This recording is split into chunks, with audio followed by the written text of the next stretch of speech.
Valfaris. Does this new run and gun do the classic genre justice? Let's find out.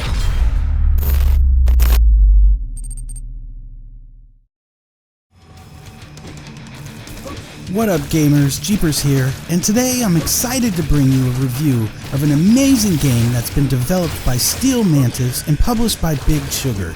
It was recommended to me by my close friend, the Indie Gamer. He, among many others, have been salivating to play this title, so I had to see what all the fuss was about. Now, I'm gonna be honest and tell you these run and gun style games haven't always been my cup of tea. I haven't even played a Contra style game since the late 80s and early 90s, and even then, I personally had always found them a bit difficult, but this game takes the difficulty to the next level.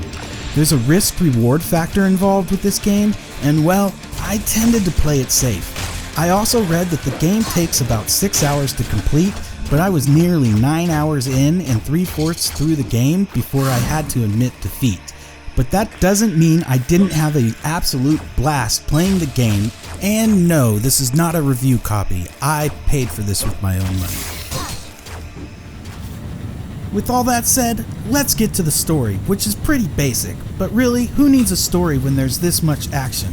You're Therion, a native of Valfaris, accompanied by your digital guide. Therion is straight metal, and believe me, this game has the soundtrack to prove it, and dude is pissed that his father Vral has let his home planet fall to evil crap. So he crash lands his ship and starts taking care of business, annihilating everything in search of his father.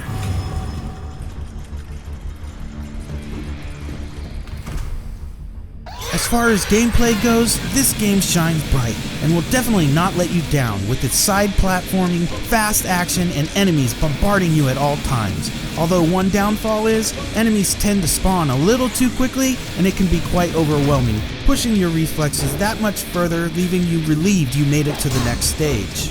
There's about 19 guns to choose from, all upgradable, but the upgrade system is nothing to call home about. It's hindered by having to collect blood medals to use with each weapon upgrade, and finding them is no easy task, leaving you guessing which weapon is best to upgrade. But as far as gunplay goes, it feels absolutely amazing, using each and every weapon, and they all have their own unique style of shooting which feels fantastic. You also have a sword and shield that's great for cutting enemies down, and the shield can even reflect projectiles back at the enemy. The risk-reward system involves resurrection idols that you collect and use for save points. Each idol you collect raises your health, and if you skip a save point and keep the idol, you're rewarded with a bigger health bar. And believe me, every bit of health helps. The only saving grace for health are beating hearts that rarely drop. Now, my favorite part of the game has to be the endless amount of boss fights, because figuring out how to take down these beasts is so satisfying.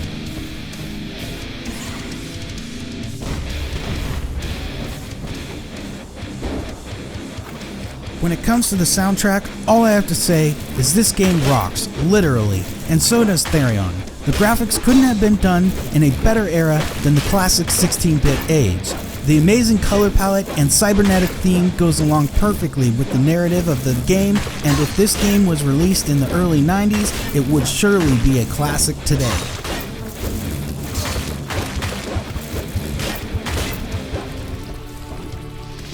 The game is no doubt a retro throwback dream. It shines with glorious 2D platform greatness and will scratch any retro itch.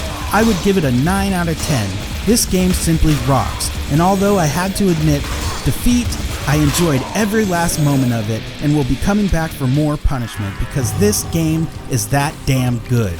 Valfaris is out now for PC and Nintendo Switch and will be available for PlayStation November 5th and Xbox November 15th.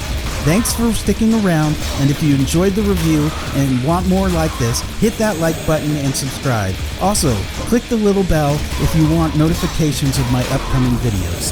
Later, gamers.